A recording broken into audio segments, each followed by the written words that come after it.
करते हैं। Light wave जो है वो तुम्हारा एक नॉन मैकेनिकल वेव है, एज इन उसको किसी भी मटेरियल मीडियम का जरूरत नहीं है to travel. And light wave जो है वो तुम्हारे ट्रांसवर्स वेव होते हैं, तो वो तुम्हारे पोलराइज हो सकते हैं। तो इस साल के सिलेबस में तुम्हारा पोलराइजेशन वाला है नहीं, बस ये पॉइंट पता रहे वही काफी है। ओह नाइस, याद है। ऑलराइट, सो लाइट वेव कैसा होता है? It is a non mechanical transverse wave. Clear है? ये तुम्हारा नॉन मैकेनिकल ट्रांसवर्स वेव है।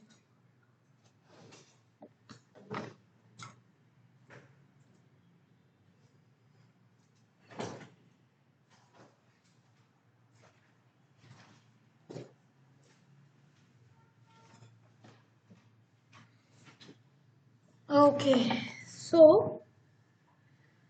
नेक्स्ट आ जाता है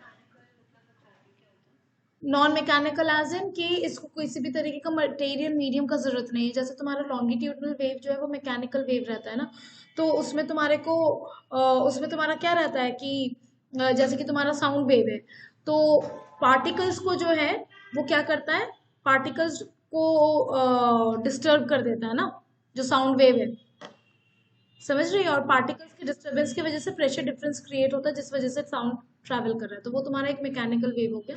यहाँ पर उसको किसी भी तरीके का मटेरियल मीडियम की जरूरत नहीं है, तो ये तुम्हारा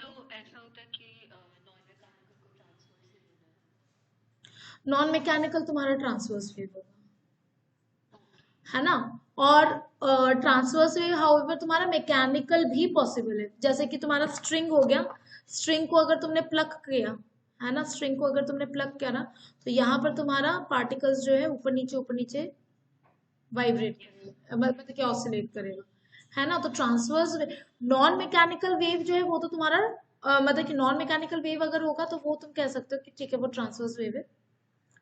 लेकिन ट्रांसवर्स वेव जरूरी नहीं है कि नॉन मैकेनिकल ही होगा, मैकेनिकल में भी तुम्हारा ट्रांसवर्स वेव पॉसिबिलिटी है। ठीक है, okay. Good evening Himani. All right, so अब जो है हमारा आ जाता है the concept of wave front. ठीक है, वेव फ्रंट।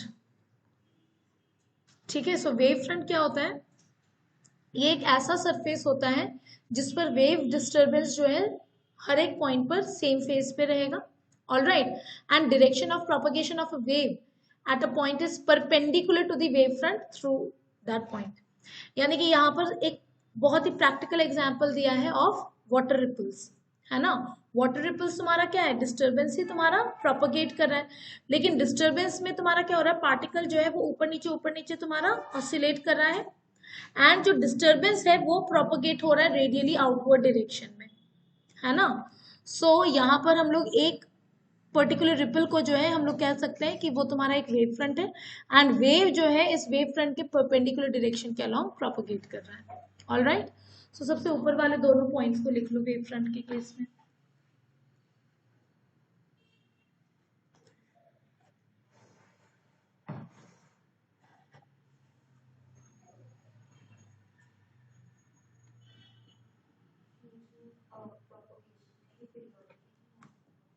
नहीं, तुम्हारा डिस्टरबेंस जो है वो तुम्हारा पीरियोडिक है, प्रोपोगेट में हाँ वो उसका तुम्हारा ऐसा नहीं रहता कि वो जा रहा है फिर वेव वापस, अब ऐसा नहीं रहेगा। वो डिस्टरबेंस जो है वो तुम्हारा आगे की तरफ प्रोपोगेट होता रहेगा। ठीक है,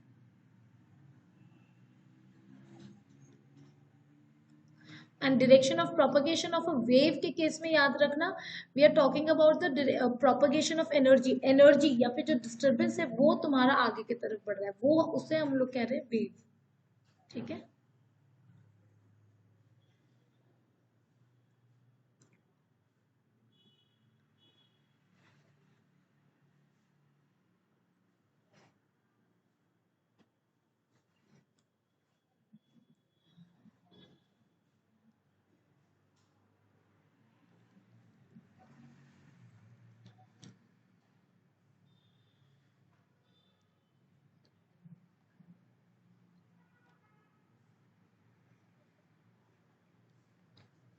डन। ओके,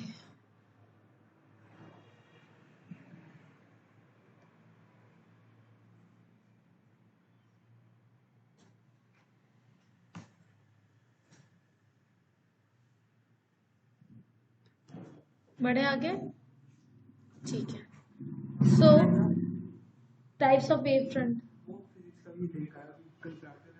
ठीक है, ठीक है। सो तुम्हारा अगर सोर्स कैसा है, पॉइंट सोर्स है, सो सोर्स को तुम सेंटर पे मान लो। एंड अगर हम लोग एक स्फीयर इमेजिन कर लें, है ना, सच दैट कि जो पॉइंट सोर्स है वो तुम्हारे एकदम सेंटर पे है, सो उस स्फीयर पे डिस्टरबेंस फ्रॉम द सोर्स एकदम सेम इंस्टेंट पे पहुंचेगा। क्या इस चीज को समझ पा रहे हो? उसका रीजन क्या है, हर एक पॉइंट ऑन द स्फीयर जो है वो तुम्हारा सेम डिस्टेंस पर है फ्रॉम द सोर्स। ऑलराइट, तो ये वाला हो जाएगा तुम्हारा स्फेरिकल वेव फ्रंट। ठीक है, तो तुम्हारे को खाली वेव फ्रंट से मतलब रहेगा। टाइप्स ऑफ वेव फ्रंट में, types of wave front heading दे दो। एक हो गया तुम्हारा spherical wave front.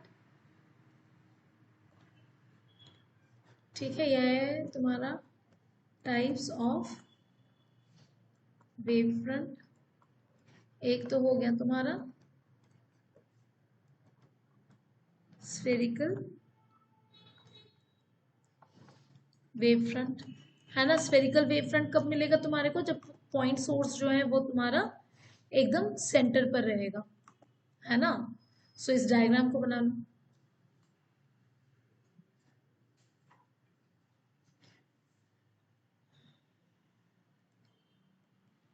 Point source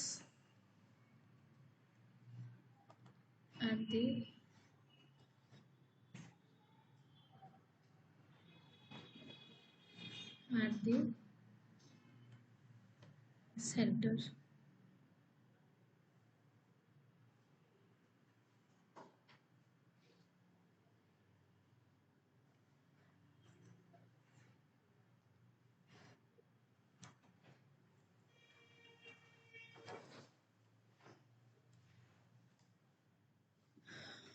ठीक है,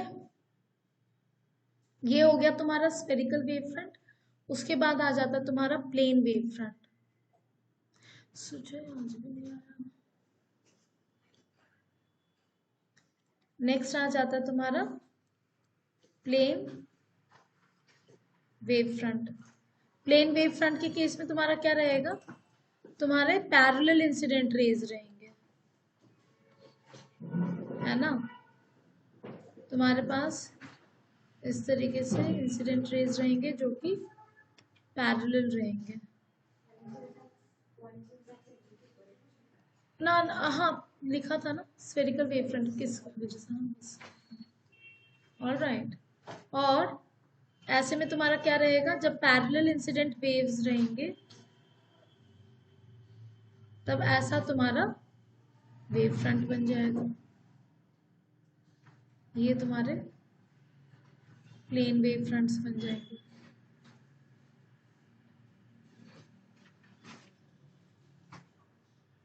क्लियर है? सो ये प्लेन वेव फ्रंट जो है वो इन वेव्स के कैसा है, अगेन परपेंडिकुलर है।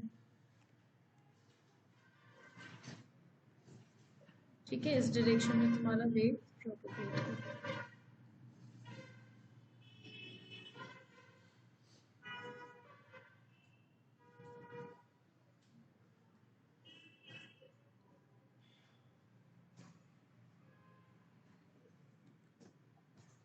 डन। ओके, बड़े आगे।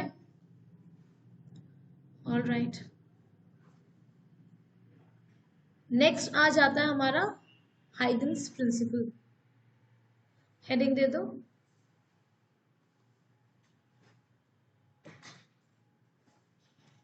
हाइगन्स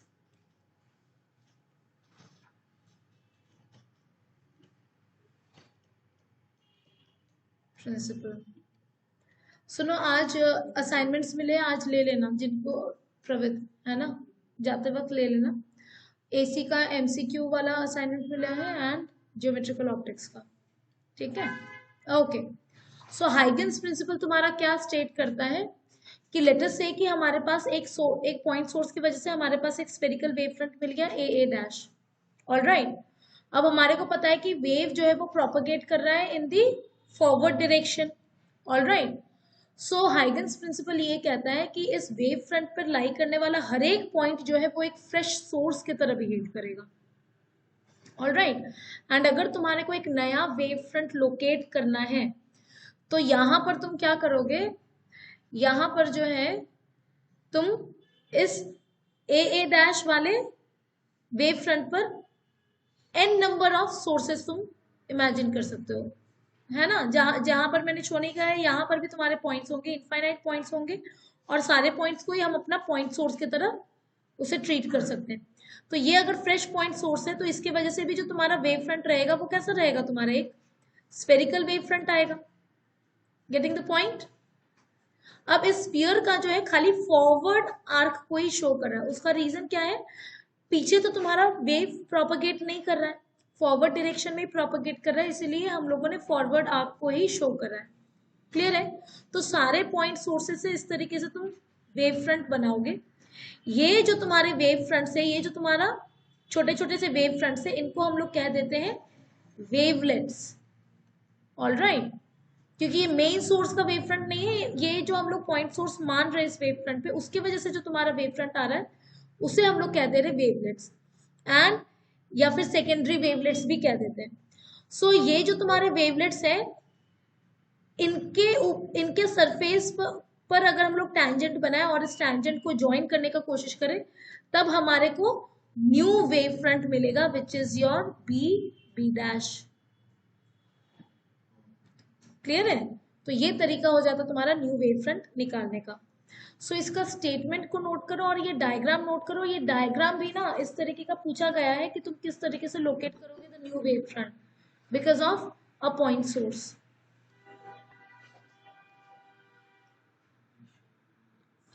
सुजय, क्या आज तुम कारण देना पसंद करोगे? इसके बाद जो है हमारा ये प्लेन वेव फ्रंट वाला भी देख लो। इसमें भी हम लोग क्या करेंगे, प्लेन वेव फ्रंट के हर एक पॉइंट को हम लोग पॉइंट सोर्स की तरह ट्रीट कर सकते हैं। फिर पॉइंट सोर्स की मदद से तुम आर्क्स बनाओगे, फिर सरफेस टैंजेंट को ज्वाइन कर दोगे तो तुम्हारे को नया वेव फ्रंट मिल जाएगा। तो ये हो गया तुम्हारा Huygens principle applied to a plane wave front. ठीक है, इसे भी नोट कर लो इस डायग्राम को। बनाने के लिए ना पूछ रखा है पास्ट ईयर में, तो ना ना ना कुछ नहीं लिखना है, खाली ये डायग्राम तुम्हारा आ सकता है।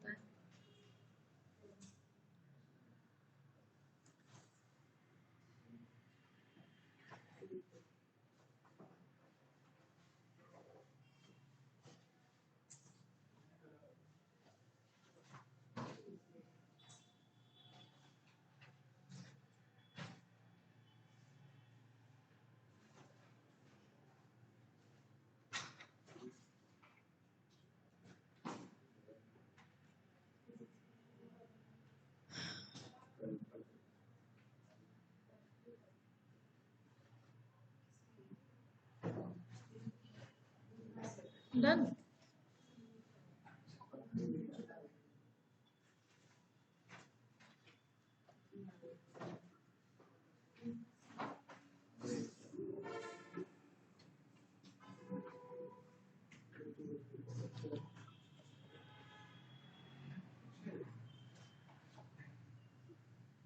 बढ़े।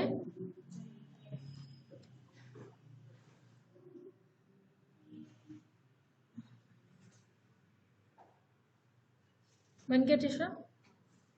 ओके, सो अब सबसे इंपॉर्टेंट, हाइगन्स प्रिंसिपल को यूज करके लॉ ऑफ रिफ्लेक्शन या फिर लॉ ऑफ रिफ्रैक्शन, दोनों में से कोई ना कोई एक आना ही आना।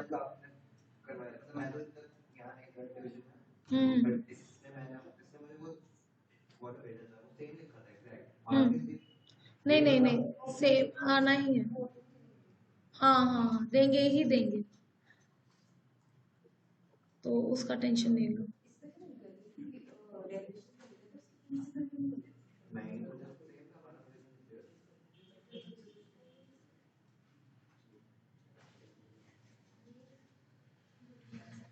ये तुम्हारा है लॉ ऑफ रिफ्रैक्शन, है ना, हाइगन्स प्रिंसिपल को यूज करके proving law of refraction, law of refraction.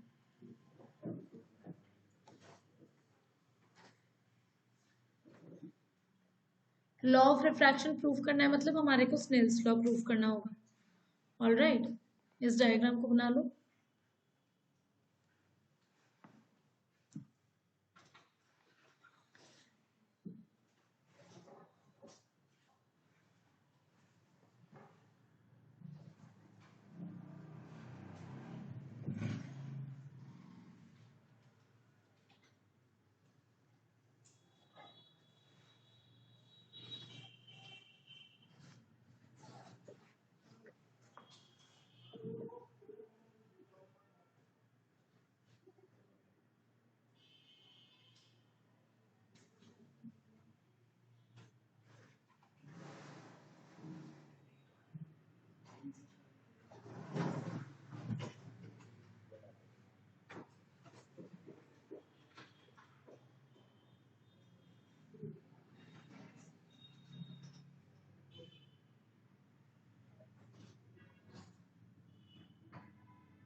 Okay, सो यहाँ पर क्या हो रहा है, यहाँ पर तुम ऐसा समझ लो कि हमने दो पैरेलल रेस को इंसिडेंट करवाया है। ऑलराइट, सो दो पैरेलल रेस को हमने यहाँ पर इंसिडेंट करवाया है। इस तरीके से दो पैरेलल रेज आ रहे हैं। अब ये जो तुम्हारा पहला पैरेलल रे है, पहला जो रे है वो जैसे ही हिट कर जाएगा सेकेंड मीडियम को, उतनी देर में ये जो तुम्हारा दूसरा रे है वो अभी भी इसी पॉइंट पर है। ऑलराइट, इस वाले नीचे वाले मीडियम में स्पीड तुम्हारा v2 है और ऊपर वाले मीडियम में स्पीड v1 है। ठीक है, हाँ हाँ, इसी को एक्सप्लेन कर रहे हैं। सो ये वाला पॉइंट ए है, ये वाला पॉइंट बी है। तो पॉइंट बी पर ये वाला जो तुम्हारा सेकेंड रे ऑफ लाइट है, मतलब कि अब अगर मुझे इंसिडेंट वेव फ्रंट बनाना रहे तो हम लोग क्या करेंगे, इसके एकदम परपेंडिकुलर एक लाइन बना देंगे। यही वाला जो ये वाला जो है यही तुम्हारा इंसिडेंट वेव फ्रंट है। ऑलराइट, अब क्या होगा, बी से ये सेकेंड वाले रे को लेटर से कि दूसरे वाले मीडियम तक पहुंचने में, सी पॉइंट तक पहुंचने में टाउ सेकेंड लगा, तो इसने जो डिस्टेंस ट्रेवल करा होगा बी से सी में वो हो जाएगा तुम्हारा v1 इंटू टाउ, क्योंकि यहाँ पर स्पीड तुम्हारा v1 है। कोई डाउट? अब जब ये लाइट रे जैसे ही तुम्हारा रिफ्रैक्ट हो जाएगा, ये तुम्हारा रिफ्रैक्ट हो गया, ऑलराइट। तो अब जो है टाउ सेकेंड के अंदर अंदर ये जो तुम्हारा दूसरा रे है वो भी तो कुछ डिस्टेंस चला होगा, है ना। जितने देर में बी से सी लाइट आया सेकेंड रे, उतने देर में फर्स्ट रे जो है सेकेंड मीडियम में ट्रेवल कर गया होगा, और सेकेंड मीडियम में जो उसने डिस्टेंस ट्रेवल करा होगा वो लेटर से कितना हो गया होगा उतनी देर में v2 tau. Very very good.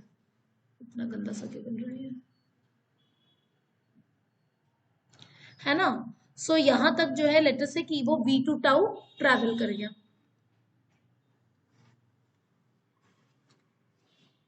ठीक है।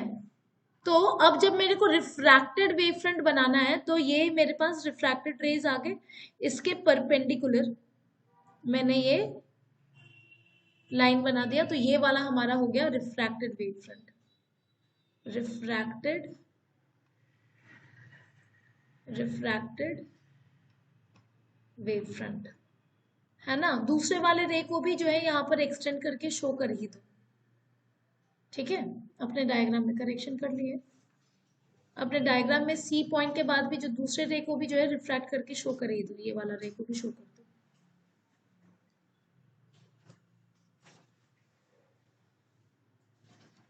ठीक। सो ये वाला पॉइंट, ओके। तो ये वाला जो तुम्हारा डिस्टेंस है, ये वाला जो तुम्हारा डिस्टेंस है, ये तुम्हारा डिस्टेंस कितना हो जाएगा v2 इंटू टाउ। कोई डाउट? दोनों ने सेम डिस्टेंस नहीं ट्रैवल किया होगा, क्योंकि v2 और v1 तुम्हारा अलग अलग स्पीड्स है ना। मीडियम जो है वो चेंज हो रहा है, एंड v2 जो है वो इनफैक्ट लेस देन v1 है। क्लियर है? ओके। तो ये डायग्राम हमारे को समझ में आ गया। अब नॉर्मल इस पर आ जाते हैं। इंसिडेंट रे जो तुम्हारा एंगल बना रहा है विद दी नॉर्मल, ये हो गया तुम्हारा एंगल ऑफ इंसिडेंस। ये बचा हुआ एंगल वुड बी 90 माइनस आई, तो this angle is I. Alright. Similarly refracted रे और नॉर्मल के बीच का एंगल आर, ये वाला एंगल क्या हो जाएगा 90 माइनस आर, ये तुम्हारा 90 डिग्री है, तो this angle has to be r, ठीक है। अब अगर तुम्हारे को लॉ ऑफ रिफ्रैक्शन प्रूफ करना है, तो यहां पर तुम्हारा काम क्या रहेगा, sine i by sine r निकालना है। तो निकाल लेते हैं। साइन आई के लिए तुम क्या करोगे, ट्रायंगल एबीसी में देखोगे, क्योंकि इसी का हिस्सा है ये आई। सो साइन आई तुम्हारा क्या हो जाएगा साइन आई हो जाएगा तुम्हारा perpendicular by hypotenuse, that is v1 tau by AC। और साइन आर हो जाएगा तुम्हारा perpendicular by hypotenuse. So perpendicular is your v2 tau divided by AC। फिर दोनों इक्वेशंस को डिवाइड कर दो। कोई डाउट?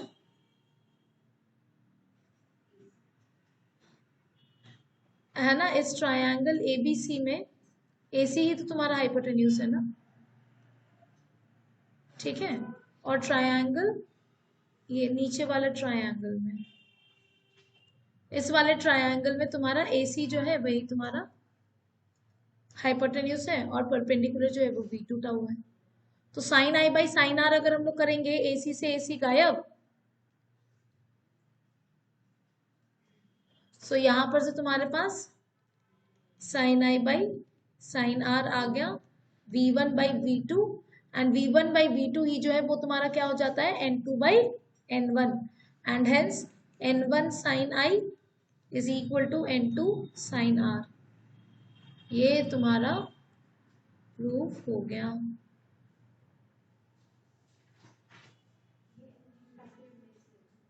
हाँ हाँ हाँ, n जो है वो रिफ्रैक्टिव इंडेक्स है, और n इज इक्वल टू क्या था, मैंने तुम्हारे को लिखवा भी रखा है ना, n is equal to c by v।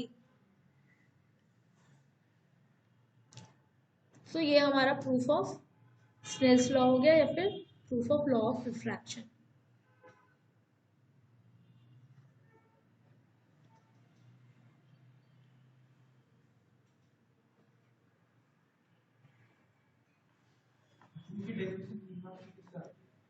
क्या तुम्हारे को ऐसे थोड़ी लिखना है, तुम्हारे को तो प्रॉपरली लिखना रहेगा, इन ट्रायंगल एबीसी सर वो सब करना है डायग्राम की वजह से, डायग्राम वगैरह भी है।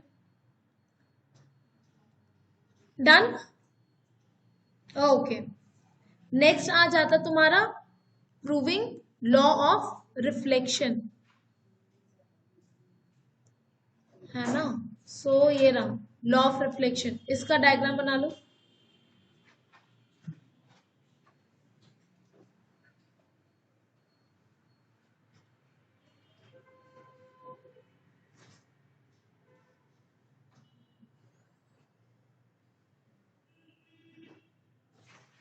यस बेटा।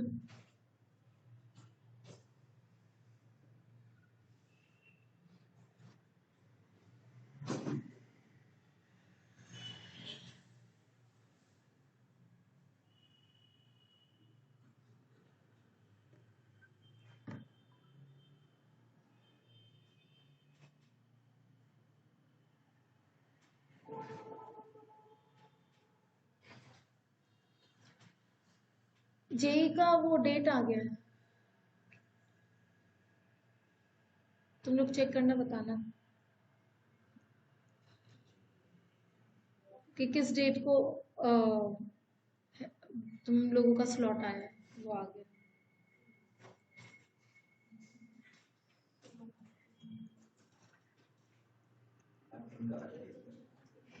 क्या बेटा 28 को आया आर्किटेक्चर, ओके। बीआर, तुम्हारा भी बीआर, नाइस।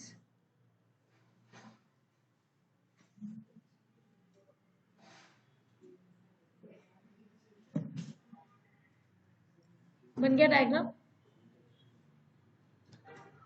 ओके।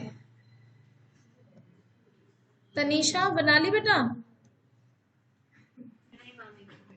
अच्छा ठीक है।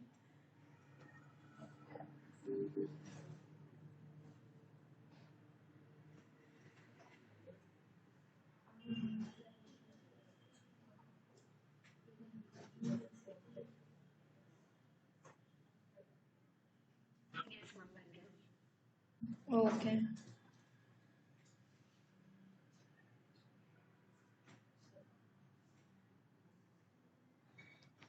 मेरे एक स्टूडेंट का अभी उसी का मैसेज आया है कि डेट आ गया 24 जैन, बोल रहा मुझे लगा था 26 या फिर 27 को आएगा,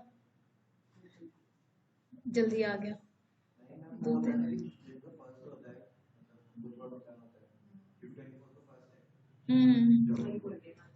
कुछ वैसा नहीं रहता है कि नुकसान वगैरह कुछ नहीं रहता है, जो प्रिपेयर्ड है ना उसको कोई फर्क नहीं पड़ता है बस।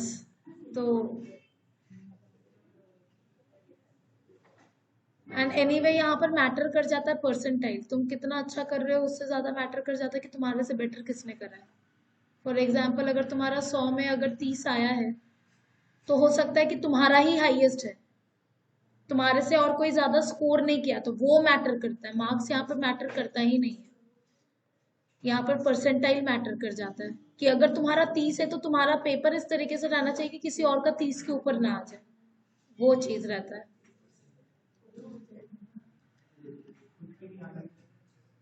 क्या तो फिर कोई और आगे बढ़ेगा और क्या।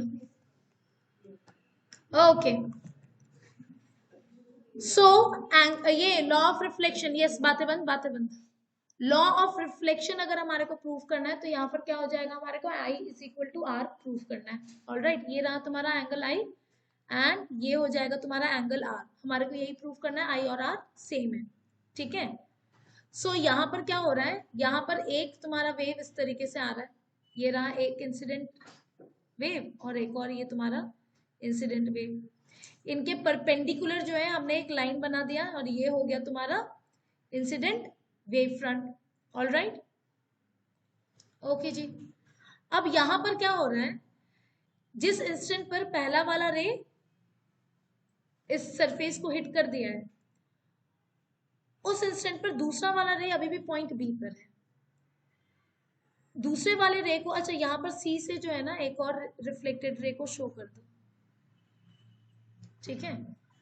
अब पॉइंट बी से सी तक पहुंचने में लेटर से लाइट को जो है टाइम लगा तुम्हारा टाउ सेकेंड, तो यहाँ पर बी से बी सी का जो तुम्हारा लेंथ है वो कितना हो जाएगा, v इंटू टाउ। अब इतने ही देर में जो लाइट यहाँ पर ए पर स्ट्राइक किया था वो तो रिफ्लेक्ट होकर के चला गया, वो रिफ्लेक्ट होकर के बाउंस बैक तो सेम मीडियम में ही हुआ, तो उसका स्पीड जो है वो अभी भी कैसा रहेगा, सेम ही रहेगा। तो ए से जो है ये लाइट ई तक जब पहुंच जाएगा तो ये जो तुम्हारा ये ए ई जो लेंथ है वो हो जाएगा तुम्हारा v इंटू टाउ ही। क्या इस चीज को समझ पा रहे हो? इस बार तुम्हारा स्पीड चेंज नहीं हो रहा है क्योंकि मीडियम चेंज नहीं हो रहा है। All right. सो अब एंगल्स को समझ लेते हैं। ये अगर एंगल आई है तो ये वाला एंगल तुम्हारा 90 माइनस आई हो जाएगा, तो ये बचा हुआ एंगल वुड बी आई। कोई डाउट?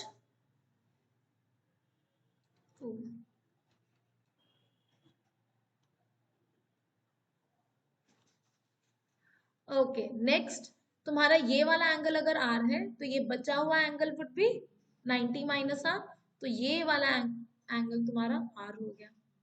क्लियर है?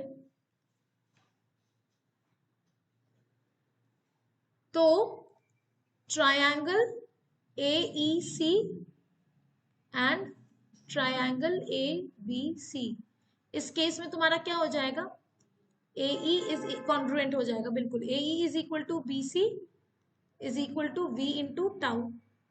सॉरी,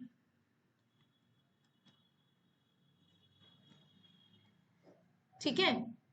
नेक्स्ट हमारा AC is equal to AC, common side. उसके बाद जो है एंगल AEC और एंगल ABC सेम है, angle AEC is equal to angle ABC 90 degree के बराबर है। तो यहां पर जो है triangle AEC is congruent to triangle ABC। ठीक है, तो अगर कॉन्ग्रुएंट है दोनों triangles, so I is equal to R हो गया। ठीक है,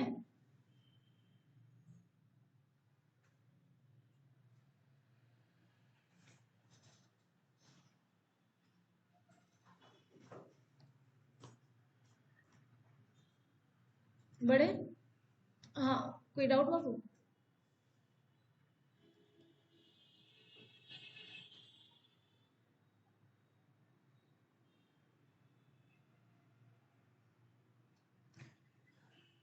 तनीषा, हिमानी, सुजय, और कौन है ऑनलाइन?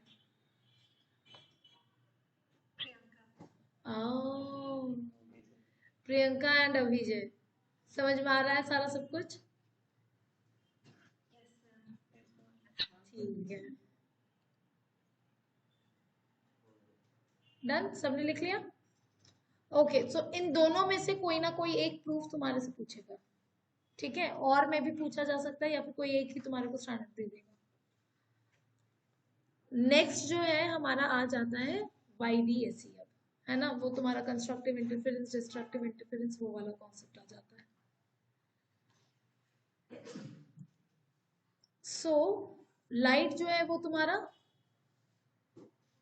लाइट को एज अ वेव हम लोग पढ़ रहे हैं इस चैप्टर में, है ना। सो यहाँ पर ये तुम्हारा YDAC एक्सपेरिमेंट है।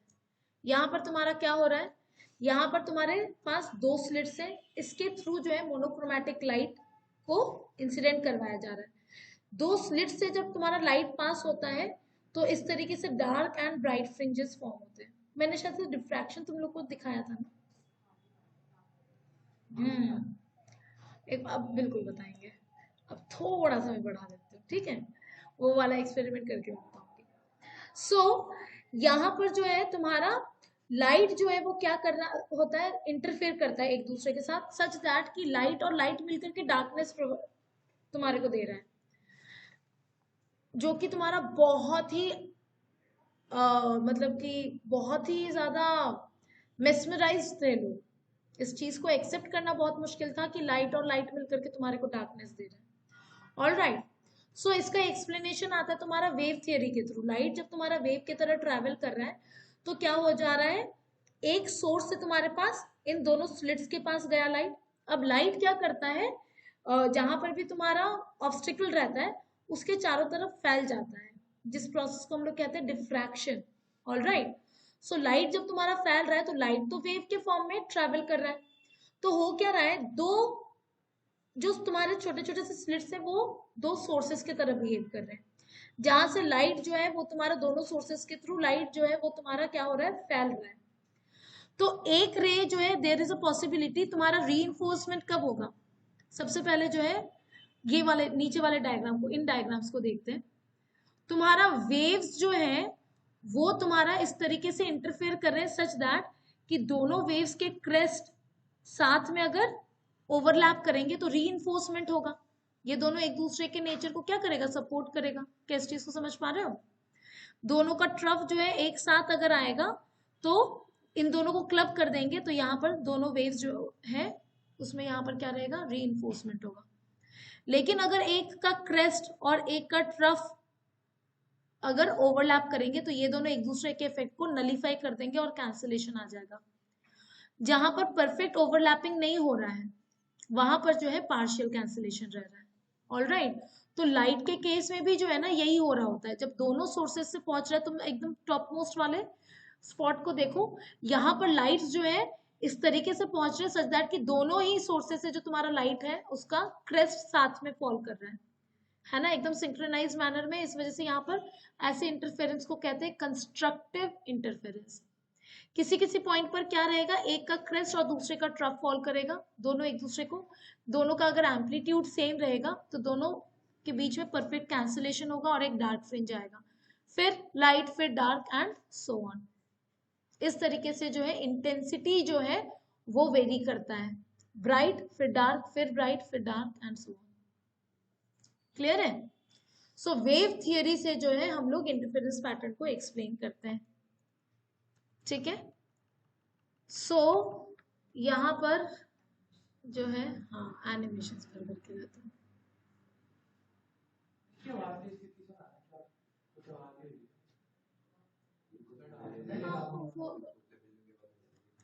हाँ ये वो तो तुम्हारे को किसी भी वीडियो को कभी भी ऑन करो ना, ट्रांजिशन वगैरह में रहता है, या फिर जो मेरे भी जो वीडियोस हैं डेरिवेशन वाले उनमें भी है। ओके। सो यहाँ पर देखो हमारे को ना सीधा सीधा condition for constructive condition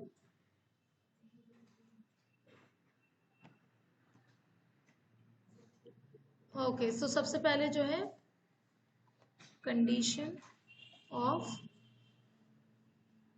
constructive and destructive interference देख लेते हैं। All right.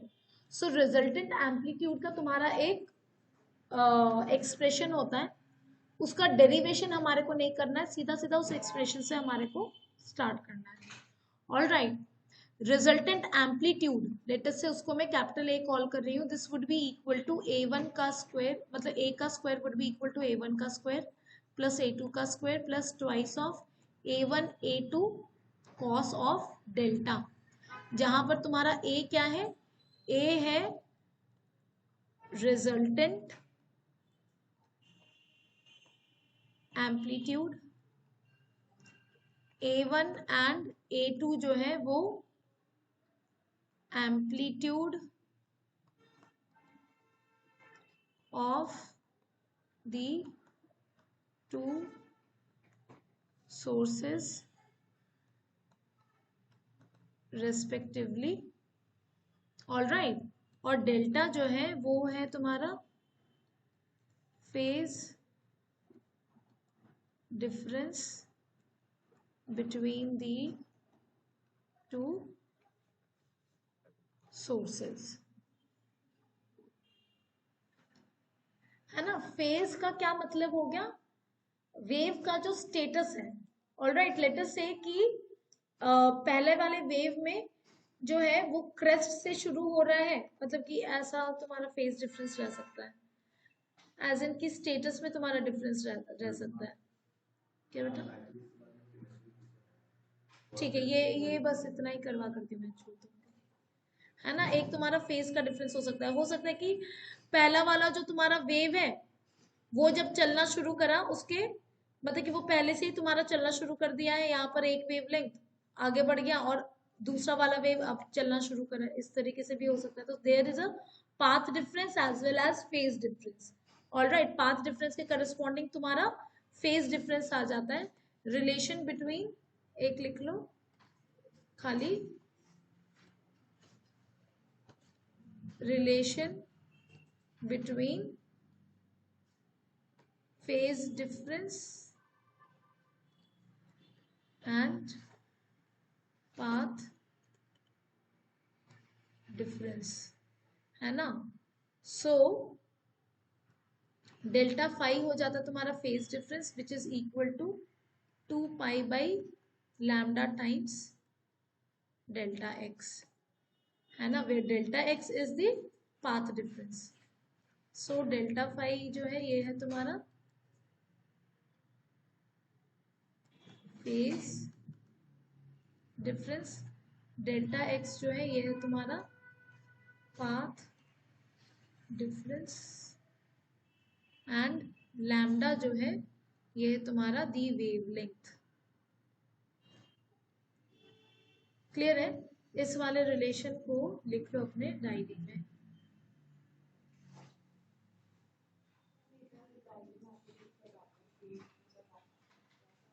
क्या बाबू?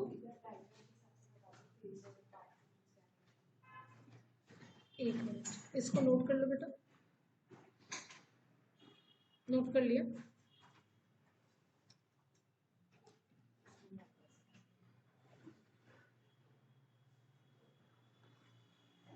ओके, सो यहाँ पर तुम देख रहे हो, यहाँ पर अगर हम लोग किसी भी पॉइंट को कंसिडर करें, लेटर से पॉइंट एस को कंसिडर करें, तो एम और एस ये वाला लेंथ और ये जो तुम्हारा पॉइंट एन है, एन और एस इन दोनों के रास्ते के लेंथ में there is a difference. Alright, उसको हम लोग कह दे रहे हैं पाथ डिफरेंस, ठीक है। एंड इसी पाथ डिफरेंस के करस्पॉन्डिंग जो है ना, क्या बेटा? हाँ हाँ हाँ, वो हो गया तुम्हारा पाथ डिफरेंस। एंड इसी के करस्पॉन्डिंग जो है ना, हम लोग एक एंगुलर फॉर्म में भी डिफरेंस को कहते हैं। ऑलराइट, वही हो जाता है तुम्हारा फेज डिफरेंस। इस डायग्राम में इसको सो यहाँ पर जो है तुम्हारा बहुत सारे रेज है।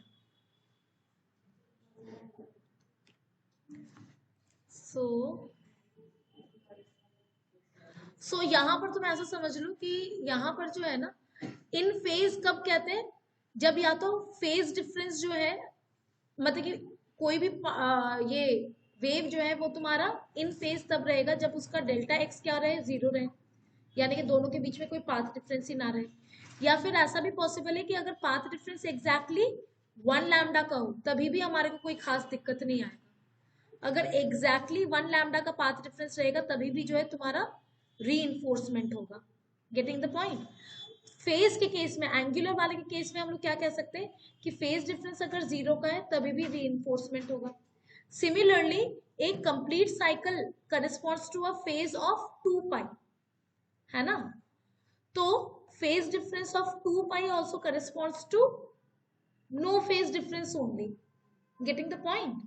क्योंकि हम लोग यहाँ पर साइनोसॉइडल वेव को कंसिडर कर रहे, अगर करें तो वैल्यूज जो है वो तुम्हारा साइनोसॉइडल वेव, जैसे कि तुम्हारा साइन वेव हो गया या फिर कोसाइन वेव हो गया, वो तुम्हारे अपने वैल्यूज को एग्जैक्टली रिपीट कितने एंगल के बाद करता है? 2 पाई के बाद। तो उस तरीके से मैं तुम्हारे को बस एक एनालॉजी हम लोग ड्रॉ कर सकते हैं। तो यहाँ पर क्या हो जा रहा है, तो फेज डिफरेंस ऑफ 0 या फिर phase difference of 2 pi, these also correspond to no phase difference only. Path difference के केस में हमारे को क्या समझ में आ रहा है कि 2 pi will correspond to a path difference of lambda, है ना। So 2 pi corresponds to a path difference of lambda, तो unit distance will correspond to a path difference of 2 pi by lambda. Alright, तो delta x path difference के corresponding जो तुम्हारा delta five हो जाएगा वो क्या हो जाएगा तुम्हारा 2 pi by lambda into delta x. This is the phase difference corresponding to path difference of delta x. Clear है सबको अच्छे से, है ना? तो यही वाला रिलेशन मैंने तुम्हारे को लिखवा दिया था। ओके, सो आगे का जो है हम लोग नेक्स्ट क्लास में करते हैं, ठीक है? मोस्ट प्रोबेबली नेक्स्ट क्लास में हमारा डिफ्रैक्शन तो खत्म, सॉरी ये YDSC तो खत्म हो ही जाएगा, डिफ्रैक्शन वाला पार्ट आएगा।